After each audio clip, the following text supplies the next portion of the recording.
All right, my panel is back here. Paul Begala, what is going on here? I mean, obviously, he has run a campaign that appealed to primary voters in Maine. He did it with a series of videos that presented him as, an authentic oyster farmer. There's some questions there, but the establishment had to be convinced to get on board, in part because of all of this, right? Chuck Schumer wanted Janet Mills, outgoing governor. Plattner's now trying to explain it in this way. Are voters going to buy it? Do you buy it? Where is the bar now? No. I was for Mills. Okay, I'm not a Plattner guy. Yeah, fair enough. To be honest, just to be transparent.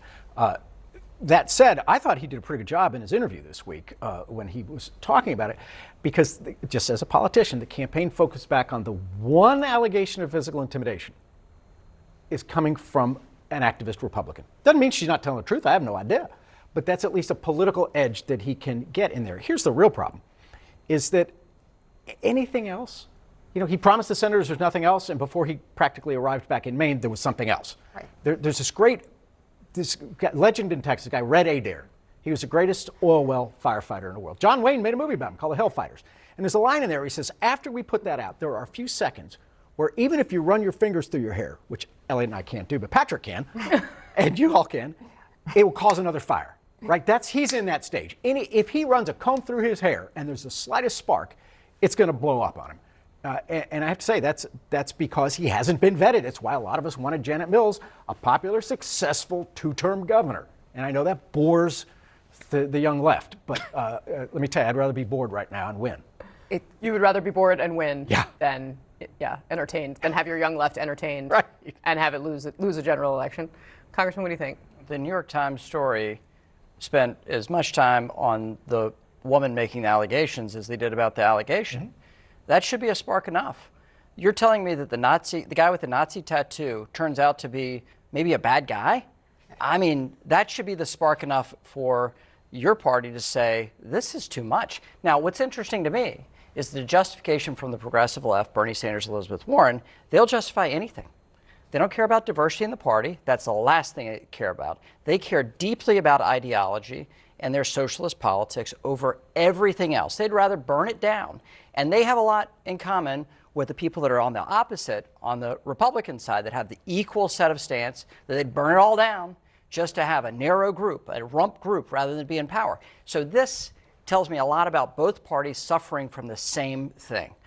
And this is a fairly outrageous thing for any party, but especially the Democratic Party that I'm watching right now. For them to justify this tells me there's no longer a set of morals or principles in your great party, just like Republicans have gone through the last couple of years. Talking to Democrats all week long, they would say, you had me at the Nazi tattoo, right? That was the bridge too far. They were done. But to Paul's point, it's one thing after the next, after the next, after the next with this candidate. This is really, I think Paul would agree, political malpractice. This is 101. When you have a candidate, you do oppo research on yourself so you know what's coming. We haven't even had a primary yet. There's no question that I would doubt that there isn't something more coming down the road. Oh, 100%. I just, as straight politics, I think the redemption narrative is a powerful one. It's a bit of a dog whistle to religious folks that I am flawed inside, but I have been redeemed, and here is how I'm going to move forward.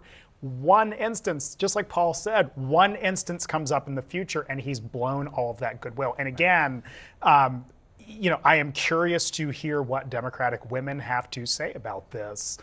Folks who, quite frankly, stood by Bill Clinton back in the day, or deeply flawed Democratic men over the decades, and were willing to overlook some of their indiscretions. I just wonder how much of a pass this kind of conduct is going to get. I will say, these two very, very different young Democrats emerging. James Tallarico in my beloved Texas, who I know, Mr. Plattner, who I don't.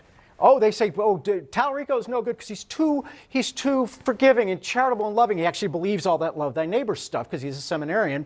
He follows Jesus Christ. But that's too soft. But Plattner, he's too mean, he's too hard. I think maybe it's that they both want to expand health care, take on the Mar-a-Lago elites, take on the billionaire class. It may be that this is not about Mr. Plattner's allegations, because Donald Trump and Bobby Kennedy and Secretary Hegseth all have been accused of far worse. Maybe it's really about power.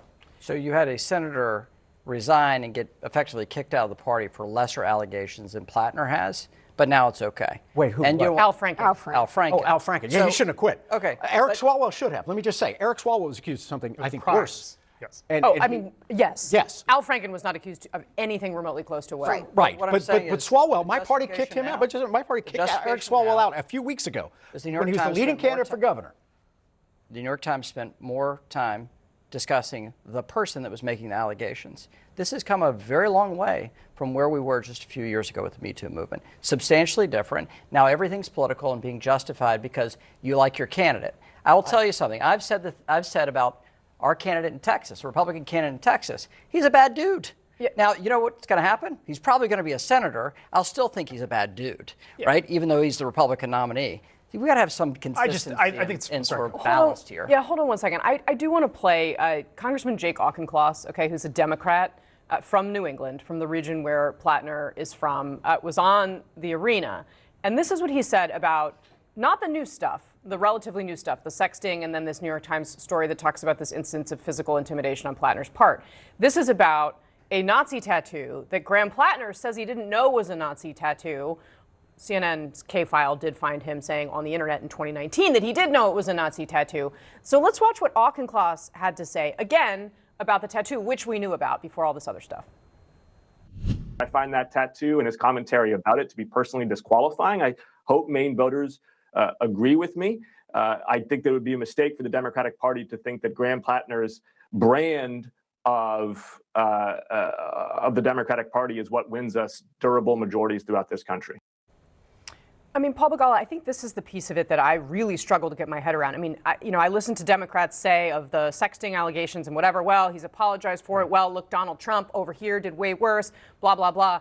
But like, a Nazi tattoo is a Nazi tattoo. I think you're right. I think Congressman Auchincloss is right. It's a very clear fact, right? It existed Why in can't ink, more it Democrats existed say in that? pixels. I don't know. They should. For me, it's disqualifying as well, and for a whole lot of Democrats. But Maine is going to pick who they're going to pick, and it looks like the Democrats there next week are going to pick Mr. Plattner. That's for them to decide. But I will say, my wing of the party, the moderates, the story of my party this week, aside from Plattner's, the moderates are on the march. Right, you had the moderate Javier Becerra leading among the Democrats in California. You have a moderate Rob Sand unopposed for governor of Iowa. You have the more moderate candidate for Senate in Iowa winning. All over the country, Rebecca Bennett is a helicopter pilot, a moderate in New Jersey. She won her primary. So the moderates are winning all across the country, and the one leftist out there is imploding. We got to go, but you're smiling for some reason. It makes me kind of wonder. I think it's wish casting. I think it's wish Those are casting. facts, dude. That's great. Those are facts. All right, well, it's going to be an interesting midterm election season. We'll put it